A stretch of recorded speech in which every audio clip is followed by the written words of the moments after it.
UP Vidhan Parishad की 2 सीटों पर उपचुनाव के लिए मतदान खत्म हो चुका है, लेकिन दावेदारी खत्म नहीं हुई है।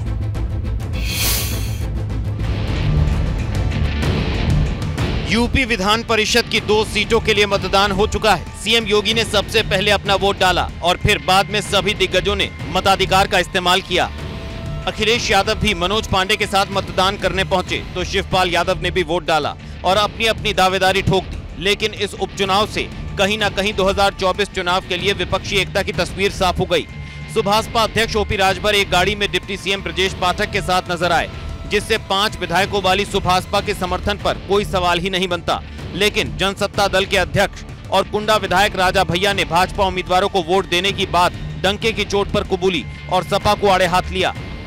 दल के प्रत्याशी होते हैं वो उपचुनाव में जीतते हैं, इसको आप भी जानते हैं, हम भी जानते हैं। जनसत्ता दल और सुभाषपा की तस्वीर तो साफ हो गई, लेकिन कांग्रेस के 2 विधायकों ने पत्ते नहीं खोले। अब से कुछ देर में शाम 5 बजे से काउंटिंग शुरू हो जाएगी और सारी तस्वीर भी साफ हो जाएगी।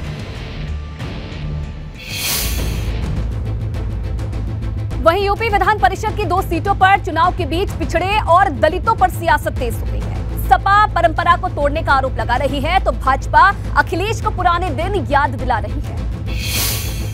परंपरा तो यह है कि पिछड़ों को जिताया जाए, पिछड़ों को जोड़ा जाए, बहुजन के साथ अन्याय न हो।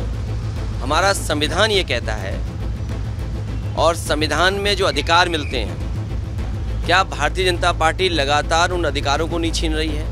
कह रहे हैं कि हमने अति पिछड़ा उतारा है, हमने दलित उतारा है, लेकिन जब यह जिता सकते थे विधान परिषद या राज्यसभा के लिए जितने सदस्य, उस समय तो इनको ना अति पिछड़े की याद आती है ना अति दलित की याद आती है। यह जिसमें बलि चढ़ाना हो तब अति पिछड़ा अति दलित याद आता है। ये सब जातिवादी, परिवारवादी और तुष्टीकरणवादी हैं।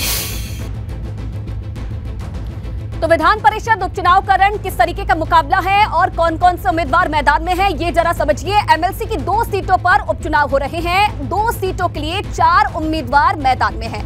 एक सीट एमएलसी बनवारी लाल के निधन से खाली हुई है। बनवारी लाल का कार्यकाल 6 जुलाई तक था। दूसरी सीट लक्ष्मण आचार्य के राज्यपाल बनने से खाली हुई है। लक्ष्मण आचार्य का कार्यकाल 30 जनवरी 2027 तक था। तो इन दोनों सीटों पर अब आज चुनाव हुआ, वोटिंग हुई है। अब 5 बजे इसका जो मतगणना है वो पूरी हो जाएगी। अब ये समझना भी जरूरी है कि भाजपा की तरफ से कौन मैदान में है, सपा की तरफ से कौन टक्कर दे रहा है। सबसे पहले लक्ष्मण आचार्य के राज्यपाल बनने से जो सीट खाली हुई है उस पर भाजपा से पद्मसेन और सपा से रामकरण निर्मल मैदान में है। वहीं बनवारी लाल दोहरे के निधन से खाली हुई सीट पर बीजेपी से मानवेंद्र सिंह और सपा से रामजतन राजभर उम्मीदवार हैं। तो ये वो 2 उम्मीदवार हैं दोनों सीटों पर जो इस बार मैदान में उतरे हैं। अब आपके लिए ये जानना भी जरूरी है कि एमएलसी उपचुनाव में किसका पलड़ा भारी है, क्योंकि इन दोनों सीटों का चुनाव विधायक कर रहे हैं। देखिए किसमें कितना दम है ये भी आपको समझा दें। परिषद चुनाव का क्या गणित है, संख्या बल के आधार पर भाजपा मजबूत दिखाई दे रही है। उम्मीदवारों की जीत बहुमत के आधार पर तय होगी। भाजपा के पास इस वक्त कुल 403 में से 255 विधायक हैं। भाजपा के साथ अपना दल एस के 13 विधायक भी हैं। इधर निषाद पार्टी के 6 विधायकों का समर्थन भी भारतीय जनता पार्टी के साथ है और भाजपा गठबंधन के पास कुल 274 विधायकों का साथ है। सुभाषपा के 5 और राजा भैया की पार्टी के 2 एमएलए, दोनों दलों के समर्थन से भाजपा 281 पर पहुंच जाएगी।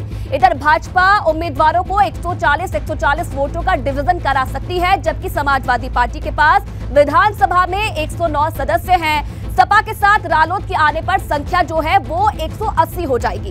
कांग्रेस का समर्थन मिलने पर सपा की जो संख्या है वो 120 पर पहुंच जाएगी और सपा 2 प्रत्याशियों में वोटों का डिवीजन करेगी तो 60-60 वोट मिलेंगे। ऐसे में सपा एक भी सीट नहीं जीत पाएगी। तो ये पूरा गणित है किस तरीके से इन दोनों सीटों पर चुनाव हो रहे हैं, कौन कौन से उम्मीदवार हैं और क्या समीकरण बैठ रहे हैं।